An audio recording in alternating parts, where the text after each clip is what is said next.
이스라엘이여, 너는 행복한 사람이로다. 아멘.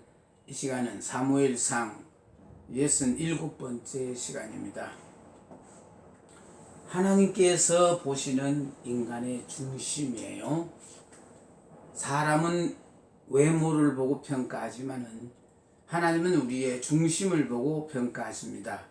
그래서 하나님께서 보시는 인간의 중심은요, 자, 2세 장자 엘리압은 신체도 건강했으며 용모마저도 수려했다. 그러므로 사무엘이 여호와의 기름 부으실 자가 과연 주님 앞에 있도다 하고 기름을 부으려 했으나 하나님께서 말리셨다. 인간적인 판단이었고 그의 현명함을 흐리게 하는 판단이었다. 그러니까 하나님이 보시는 관점과 인간이 보는 관점이 다르다는 거예요. 네. 그러니까 우리들이 분명히 알아야 할 것은요, 항상 사람들이 보기에 선한 사람인가, 하나님이 보시기에 선한 사람인가, 이걸 우리가 바로 알고 믿어야 돼요. 그러니까 다시 말해서 사람들 앞에 인기가 있으면 하나님 앞에 인기가 없고, 하나님 앞에 인기가 있는 사람은 자연적으로 사람들 앞에는 인기가 없기 마련이에요. 우리가 양쪽 다를 만족시킬 수는 없다, 이 말이거든요. 자, 그래서 사무엘의 입장에는 엘리압을 보는 순간에 이 사람이 바로 하나님이 예선하셨다는 왕이구나, 그렇게 생각을 했어요. 그리고 기름을 부으려고 했는데 자, 하나님은 말리셨대잖아요. 이것은 바로 인간적인 판단이었고 그의 현명함을 흐리게 하는 판단이었습니다. 그의 용모와 키를 보지 말라. 지금 용모와 키를 보고 사울 왕을 이스라엘 왕으로 선택했다가 이제 하나님은 실망하셨잖아요. 또 많은 백성들도 실망을 했는데 아직도 우리는 이렇게 전자의 삶을 통하여 깨닫게 해준 것을 알지 못하고 산다, 이 말이에요. 자, 그의 용모와 키를 보지 마라. 내가 이미 그를 버렸노라. 아무리 용모가 준수하고 키가 크면 못합니까? 하나님이 버린 사람은 소용이 없어요. 그러니까 용모가 빠지고 키가 작더라도 하나님께서 붙잡고 쓰시는 사람이라면은 그 사람은 내일이 창창한 거예요. 자, 그의 용모와 키를 보지 마라. 내가 이미 그를 버렸노라. 내가 보는 것은 사람과 같지 아니하니 사람은 외모를 보거니와 나 여호와는 중심을 보느니라. 그러니까 우리가 겉으로는요 얼마든지 속일 수가 있어요. 그러니까 이 중심은 하나님 앞에 속일 수가 없다라는 거예요. 겉으로는 하기 싫은 거 억지로 하면서요. 그러니까 속으로는 불만이 가득 찬 사람이 마지 못해서 하는 것과 정말 이런 일을 나에게 맡겨주신 말도 감사해 기쁜 마음으로 하는 것은 하나님은 아신다는 거예요. 그래서 하나님은 중심을 보시니까, 중심을 보시는 그 하나님 보시기에 나 같은 것을 인정하여 이런 일이라도 시켜주시는 것만 해도 감사하다 하면서 기쁜 마음으로, 감사하는 마음으로 일을 하는가, 하나님 그거 보시는 거거든요. 자, 사람을 판단하는 기준 보세요. 그러니까 사람을 판단하는 기준에서 사람이 평가 보는 것과 하나님이 보시는 게 이제 달라요. 그것을 자, 육신에 속한 것으로 가치 기준을 삼는 거예요. 그러니까 육신에 속한 것으로 가치 기준을 삼는다. 그래서 외모를 봐요. 외모, 지위, 재산, 학식, 재능 등등. 그러나 하나님은 그런 거 보시지 않아요. 모든 일은 하나님 당신께서 하시거든요. 단 영이신 그 하나님이 육신을 입은 우리를 통하여 역사를 하기 때문에, 그래서 나는 할 수 있는 것이 아무것이 없어도 상관없어요. 그런 사람일수록 100% 그 사람을 통해 하나님의 역사가 나타나게 되니까요. 그래서 지도자 모세를 보는 두 가지 눈이 있었거든요. 그러니까 하나님이 보시기에는 이스라엘 민족을 애굽에서 해방시킬 민족의 지도자로 보셨어요. 그런데 반대로 사람들이 보기에는 애굽인을 돌로 쳐 죽인 살인자에 불과하다라는. 그러니까 결국은 사람들이 보기에 모세는 애굽인을 돌로 쳐 죽인 살인자에 불과하지만 하나님께서 보시기에는 이스라엘 민족을 애굽에서 해방시킬 민족의 지도자로 보셨대요.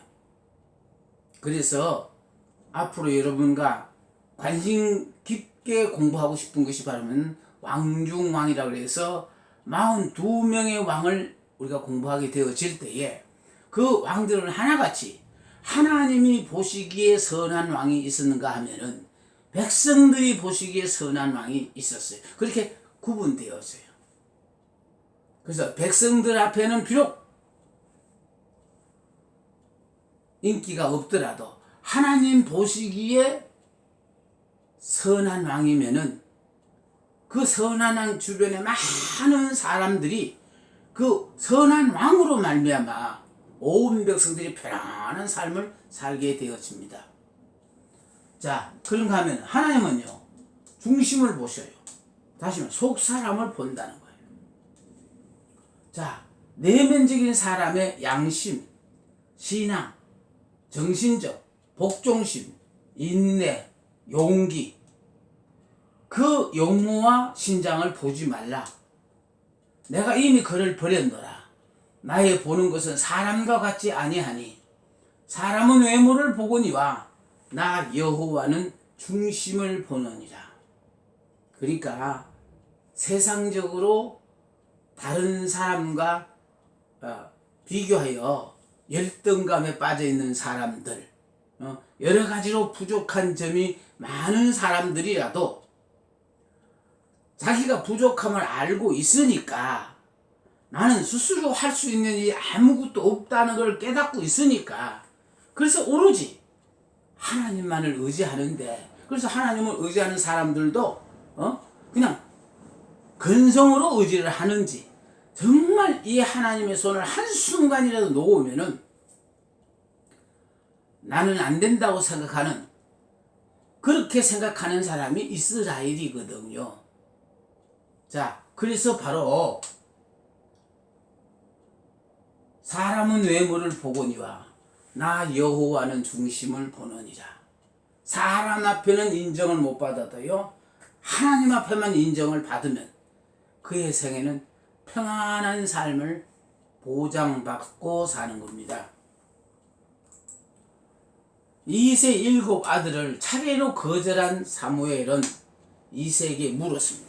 그러니까 보니까 외모로서는 왕으로서 손색이 없는 자녀들이었지만은, 그러나 7 아들을 차례대로 거절한 사무엘은 이세에게 물었어요. 내 아들이 다 여기 있느냐. 그 7 아들까지 하나님께서 아니라고 하니까, 하나님은 분명히 이 집에 가면은 이스라엘 왕을 예선하셨다고 하셨는데, 아니 7 아들을 다 봐도 아니라는 거죠. 그러니까 지금 묻는 것이 네 아들이 여기 다 있는 거냐 하고 물어본 거예요. 남은 아들을 찾고자 하는 의미겠으나 그보다는 내 많은 아들들 중에 중심이 올바른 아들은 어찌하여 하나도 없느냐라는 책망의 말도 되는 겁니다. 그러니까 아무리 숫자가 많으면 무슨 소용이 있냐? 하나님의 마음에 드는 사람이 없다는 그 자체는 그들은 있으나 마나한 존재라는 거예요. 그러니까 오죽하면은 소돔과 고모라 성을 멸망할 때도 5인 10명만 있으면은 이 성을 멸하지 않겠다고 했는데 그 성에 얼마나 많은 사람들이 있었느냐 이 말이에요. 근데 그 많은 숫자가 다 필요 없다는 거예요. 이 가운데 나는 하나님이 없이는 못 삽니다 하고 그렇게 생각하는 의인 10명만 있으면 이 성을 멸하지 않겠다고 약조를 했는데 결국 그 성이 멸망했다는 건 무슨 뜻입니까? 없었다는 거예요. 한 명도 없었다는 거 아닙니까? 하나님은 중심이 올바른 자를 찾고 계십니다. 그래서 옛적인 여러모로서는 부족함이 많을지라도 그 대신 그 부족한 것만큼 중심으로 하나님을 의지하고 사는 그런 사람이 하나님께서 마음에 들어하는 사람이에요. 하나님은 심령이 가난한 자를 택하신다. 마음이 가난한 사람들. 다윗은 그의 형들 틈에 끼어들지 못했을지라도 불평하지 않았다. 그는 그것이 당연한 줄 알았기 때문에. 그러니까 많은 사람들이요 자격도 없으면서 다른 사람을 몰라도 나는 그런 자격이 있어 하고 나를 위한 이 시간이지 몰라 이렇게 나서는 사람들이 많은데요. 다윗은 형들이야 기름을 붓든 말든 나는 현재 내게 주신 일에 묵묵히 최선을 다하는 다윗이었어요. 이것이 바로 무엇을 말하냐면 하나님은 남의 일에 뛰어들어서 신경 쓰지 말고 하나님이 현재 내게 허락하신 모든 일에 대해서 감사하며 최선을 다하는 그런 사람들을 통해서 새로운 역사의 장을 펼쳐나가십니다. 이새의 잘못은 막내 아들 다윗이 하나님의 택함을 입으리라고는 생각하지 못해요. 그렇죠. 정말 무명인으로 아무도 안아주지 않게 살고 있더라도 하나님께서 택하신 자라면 이제 한순간에 역사의 주인공 되는 것은 당연하거든요. 그런데 지금 이새의 잘못은 막내 아들 다윗이 자기 집에서도 막내고 여덟째다가 보니까 집안에서도 인정받지 못하는 그런 존재였기 때문에 이 아이가 하나님의 택함을 입으리라고 생각도 못했다라는 거예요. 그러니까 내가 자격이 있어서 선택받는 거 아니에요.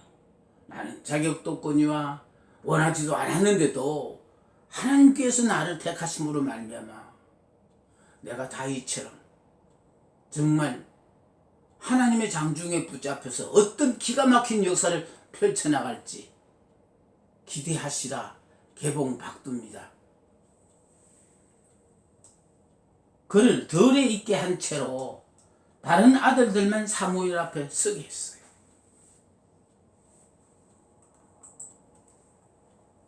하나님의 의중을 모르는 인간들의 생각. 그러니까 하나님의 생각, 우리의 생각은 다르다고 했잖아요. 그러니까 하나님의 의중을 모르는 인간들의 생각. 인간은 자기 감정대로 하나님을 의지하고 또 타인을 판단한다. 내 감정대로 하나님을 의지하고 또 다른 사람에 대해서 판단한다는 거예요. 엘리압의 용모와 신장은 그의 외모만을 나타내는 거예요. 그러니까 외모로서는 왕다웠지만은 그 중심이 나는 하나님의 도움이 없으면 절대로 무슨 일이든지 할 수 없다. 그러니까 다른 사람은 다 몰라도 나는 하나님을 붙잡은 손을 놓을 수 없고 오로지 하나님만을 의지한다. 그렇게 생각하고 사는 그런 중심을 가진 그 사람들을 통하여 하나님은 새로운 역사를 펼치신다고요. 인간은 형제 중에서 형을 우선으로 생각하는 경향이 있어요. 그러니까 형제가 많으면 자연스럽게 형을 우선시하는 경향, 그게 있어요. 자, 하나님은 사무엘에게 그 용모와 키를 보지 말라고 말씀하시므로 두 번째 아비나답을 선택하지 않았음을 가르쳐 주었어요. 그러니까 엘리압도 아니고 또 아비나답도 아니고 또 이도 여호와께서 택하지 아니하셨느니라. 세 번째, 인간은 말죄를 무시하는 경향이 있어요. 그러니까 가정에서도 어리다는 것 때문에 이렇게 무시하는 경향이 있다고요. 그런 것처럼 세상에는요, 잘나고 똑똑한 사람이 판을 치다가 보니까 못나고 부족한 사람은 항상 치이게 돼 있고 아무도 안 알아주게 돼 있어요. 그러나 세상 사람들은 안 알아주는 대신에 하나님은 알고 계신다라는 거예요. 그래서 하나님이 붙잡고 쓰셨던 한 시대의 역사의 주인공들은 세상적으로 잘나고 똑똑하기 때문에 하나님께서 그들을 선택한 거 아니에요. 겉으로는 부족함이 하나도 없을 것 같아도 자기 자신이 생각한 데는 나는 다른 사람과 비교해가지고 도저히 비교가 되어지지 않는 부족한 사람이니까. 그래서 지금은 운 좋게 이렇게 내가 선택을 받았더라도 이 자리를 계속 지속해 나가자면은 나는 오로지 하나님의 은혜만이, 도우심만이 필요하다 이렇게 느끼고 겸손하게 자꾸 자신을 낮추는 그런 사람들을 통하여 하나님은 새 역사를 시작하십니다. 그가 양을 지키나이다. 그러니까 아예 양치는 아이니까 기름 부을 대상이 아닙니다라고 지금 그렇게 단언을 한 거예요. 그런데 생각지 않게 7 형들은 다 아니라고 했는데 그 말죄인, 양을 지키는 목동인 다윗은 하나님께서 이스라엘의 왕으로 예선한 사람이기 때문에, 그래서 양을 치는 그 아이가 기름 붓는 그 자리까지 올 때까지 모든 순서는 다 지연이 됐고 마침내 그가 엄으로 말미암아 기름 붓는 역사가 나타났어요. 그러니까 문제는요, 나는 별 볼 일이 없어서 내게 주어진 일만 해도 감사하면서 열심히 사는 사람에게 하나님께서 일하는 중에 불러와서 기름을 부어서 이스라엘의 왕이라고 예선하신 것처럼 정말 우리는요, 내가 원하고 바라던 삶 사는 거 아니에요. 나는 꿈도 꾸지 않았는데도 하나님 왜 이렇게 이런 기가 막힌 자리를 허락하시고 이런 사명을 주셨는지 우리는 살아가면서 계속하여 감사만 발견하게 되어집니다. 인간의 감정은 하나님의 말씀에 의해서 철저하게 바뀌어져야 하나 쉽게 변하지 않는다. 그러니까요, 이게 육의 사람이 영의 사람으로 바뀌어져야 되는 거거든요. 근데 이 바뀌어지기 위해서는 육의 사람이 죽어야 해요.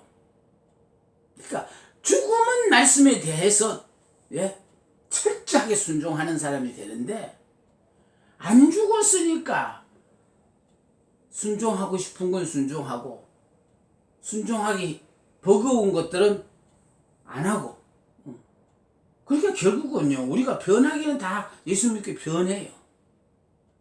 하나님이 원하시는 사람이 되느냐 아니면 내가 원하는 사람이 되어지느냐. 그게 문제거든요. 그래서 우리가 주어진 환경에 무조건 순응하고 주신 말씀에 무조건 순종하며 살다가 보면은 결국은 내가 원하는 내가 아니라 하나님께서 내게 기대하는 그런 나로 변화되어진다. 그래야만이 드디어 하나님이 때 나를 새 역사의 주인공으로 마음 놓고 멋지게 무조건 쓰시는 거예요. 그런데 우리는요, 하나님이 원하신 대로 변하려고 하지 않고 내가 원하는 대로 변하려고 하다고 보니까 하나님이 쓰시고자 할 때 쓸 수 없는 그런 우리가 되고 만다는 거예요. 그래서 변하되 내가 원하는 쪽으로 변하려고 애를 쓰니까 여러분이 지금까지 주를 믿는다고 열심히 투자한 모든 시간들이 쓰임받지 못하면 무슨 소용이 있어요. 그러니까 하나님은 나를 향하신 계획이 계셔서 나를 부르셨거든요. 부르시는 거로 끝나지 않고 나를 이제 하나님이 나를 붙잡고 쓰시기 위해서 훈련을 시켜요. 그 훈련을 통하여 내가 온전히 하나님이 원하시는 사람으로 이렇게 바뀌어지게 됨으로 말미암아 나를 번쩍 들어 그 자리에 앉히시게 되어진다 이 말이에요. 이새의 생각이 여전히 형의 차례대로 이름을 불렀어요. 그러니까 그럴 수밖에 없어요. 그러니까 수십 년 예수를 믿고 직분이 뭐 이렇게 교회에서 알아준 집사, 권사, 뭐 장 올라가면 무슨 소용이 있습니까? 이 사람이 안 죽어가지고 사고와 가치관과 모든 것이 그대인데 단 교회를 출석하는 횟수가 오래돼가지고 그래서 습관적으로 그렇게 행동은 그렇게 하지만은 이 마음 씀씀이가 주님하고는 전혀 상관없는, 즉 주님이 내 삶의 주인이 아니라 내가 내 삶의 주인이니까 그 직분을 이용하여 그 연조를 앞장 세워서 내 자신이 원하는 그런 이득을 추구하고 사는 그런 사람이 얼마나 많습니까? 그건 지금까지 예수 믿어도 헛믿은 거예요. 안타깝다고 생각하는 것은 뭐냐, 우리는 예수 믿는 순간에 이미 옛사람은 죽었다라는 것을 내가 왜 이렇게 강조를 하냐면 이것만 딱 알면은요 삶이 변할 수밖에 없어요. 그런데 우리는 그냥 이렇게 몰랐던 성경 말씀을 배워서 지식적으로 많이만 알면 내가 변하는 줄 알아요. 그 말씀대로 살려면은 내가 죽어야 말씀대로 살아요. 안 죽고 그걸 어떻게 말씀을 순종하고 살 수 있습니까? 그러니까 결과적으로요 변한 척은 하고 살지요. 변화하면 딱 한 가지가 있거든요. 그건 바로 옛사람이 죽어야 되는 거예요. 그러니까 옛사람이 죽는다는 건 바로 뭐냐? 육의 생각, 옛 생각이 자꾸 날 때마다 옛사람은 나는 예수 믿는 순간에 나는 이미 죽었지. 그리고 예수 안에서 나는 영의 사람으로 변했지. 그러므로 말미암아 영의 사람은 육신을 입고 있지만 육체대로 살지를 않아요. 그래서 이스라엘 백성들에게 할례를 시켰던 이유도 할례의 의미가 바로 뭐냐? 더 이상 이제는 육체를 의지하지 않고 산다. 그런 의미거든요. 그래서 육체를 입었지만 육체대로 살지 않아요. 하나님이 말씀하시는 말씀대로 사는 거예요. 이새의 생각이 여전히 형의 차례로 이름을 부른 그 이유는 한순간에 변할 수 없어요. 죽어야 결국은 육의 사람이 죽어야 영의 사람으로 바뀌어질 때 이해가 되어지는 거거든요. 그렇게 이해가 되게 하기 위해 내가 자꾸 여러분의 귀에는 어제도 그 소리 오늘도 그 소리 계속 그 소리만 하는 것 같지만은 제가 말하는 것이 이렇게 어제 했던 소리를 오늘 몰라서 하는 거 아니에요. 할 때마다 내가 느끼는 것은요 하나님이 오늘도 이 말씀을 통하여 누군가가 그 사람의 삶의 결정적인 계기가 되어질 사람에게 듣게끔 하고 그들의 죽은 영을 깨우기 위해서 내가 안 하면 누가 하겠냐. 그래서 저는 저 나름대로 그 자부심 하나로 그렇게 내 나름대로 최선을 다하는 겁니다.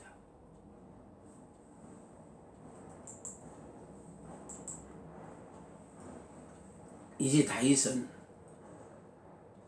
수금을 타는 다윗입니다. 다윗은 수금을 잘 탔기 때문에 사울의 궁중 악사로 채용되었습니다. 문제는 여호와의 신 하나님의 영이 사울이 하나님의 말씀에 불순종함으로 말미암아 떠나가 버렸어요. 그러니까 여러분이 하나님의 말씀에 불순종하면요, 하나님의 영이 여러분을 떠나버려요. 구약에는요, 여호와의 영이 머리 위에 와 있다가 떠났어요. 그러나 신약은 성령이 우리 마음에 와 계셔요. 그러니까 중요하다는 건 바로 뭐냐면은 여호와의 영이 함께 해야만이 평안한 삶을 사는데 여호와의 영이 떠났기 때문에 하나님이 부리는 악신이 사울을 사로잡았다라는 거. 그러니까 불안한 매 순간을 지나는 거예요.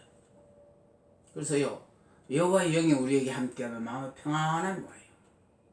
그런데 사울이 하나님의 말씀을 버리자 여호와의 영은 떠나고 하나님이 부리시는 악신이 사울을 괴롭게 만들었어요. 그래서 이 악신으로 괴로움을 당할 때마다, 사울이 악신으로 괴로움을 당할 때마다 수금을 탐으로 했는데, 여기서 먼저 우리가 생각할 게 하나 있어요.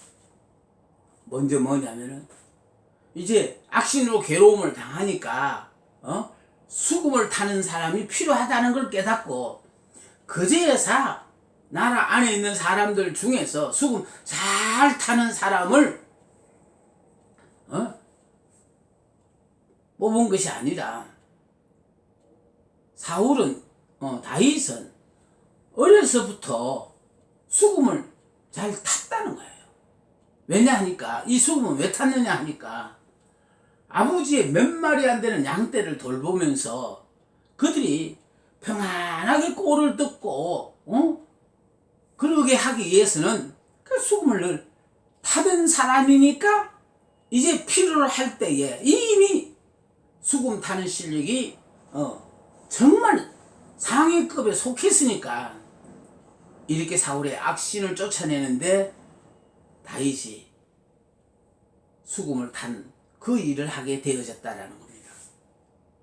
그러므로 평상시 우리에게 하고 있는 이 모든 일들이 결국은 내가 실력이 인정받게 되어지면 그게 분명히 어딘가에 필요하기 때문에 하나님은 그런 일을 하게 하신다라는 거예요.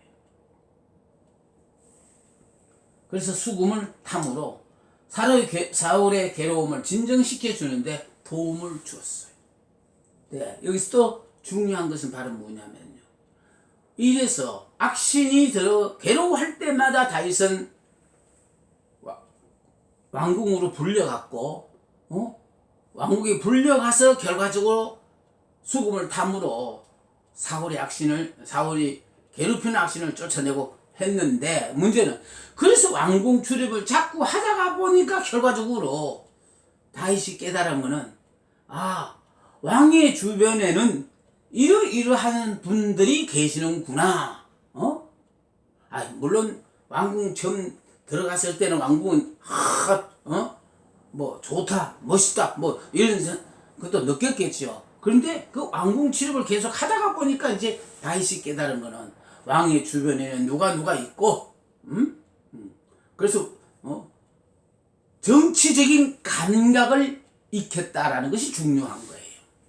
왜냐하면 앞으로 사울의 뒤를 이어 이스라엘의 왕이 되어야 될 다윗이니까. 그래서 수군 타는 일로 왕궁 출입이 잦으면서 결국은 기회 있을 때마다 보고 듣고 한 것들이 왕의 주변에는 이러이러한 대신들이 있고 이런 분들이 있던데 그러면서 결과적으로 자기가 앞으로 왕이 되어지면 내 주변에도 저런 분들이 나와 더불어 함께 하겠구나, 뭐 이런 것도 미리 이렇게 깨달아 가면서 하나님께서는 다윗을 훈련시키고 계셨다라는 것입니다. 다윗은 사무엘로부터 이스라엘의 왕으로 기름 부음을 받았지만 그의 위대한 원형이신 그리스도께서 근본 하나님의 본체시나 오히려 자기를 비워 종의 형체를 가지셨던 것처럼 종의 위치에 서기를 결코 추조하지 않았어요. 그러니까 그리스도께서 근본 하나님이시지만은 오히려 자기를 비워 종의 형체를 가지신 것처럼 기꺼이 다윗은 종의 위치에서 서기를 결코 추조하지 않았다라는 겁니다. 뿐만 아니라 다윗은 용사입니다. 이제 다윗의 용사인 다윗에 대해서 보겠습니다. 블레셋의 거인 용사 골리앗이 40일 동안 이스라엘 군대를 모욕하나 이스라엘 진영에는 그와 맞서 싸울 자가 없었어요.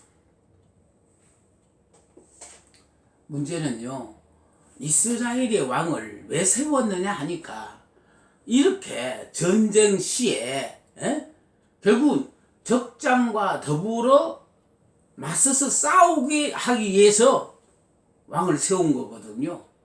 그러므로 말미암아 골리앗이 나와서 아침 저녁으로 40일 동안을 이스라엘 진을 향하여 나와 맞짱 뜰 사람이 있으면 나오라 그래.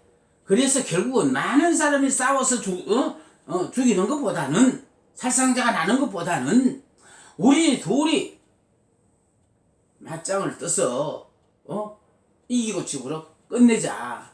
그래서 아침 저녁 나와서 이렇게 이스라엘 진을 향하여 이스라엘의 하나님을 모독을 하며 아침 저녁 고함을 지르는데도 불구하고 그냥 쥐죽은 듯이 이스라엘 지인에서는 아무도 나가서 대항해서 싸우려고 하지 않았다는 거예요. 이건 바로 무엇을 말하냐? 하나님의 영이 떠나가 버린 사울은 아무짝에도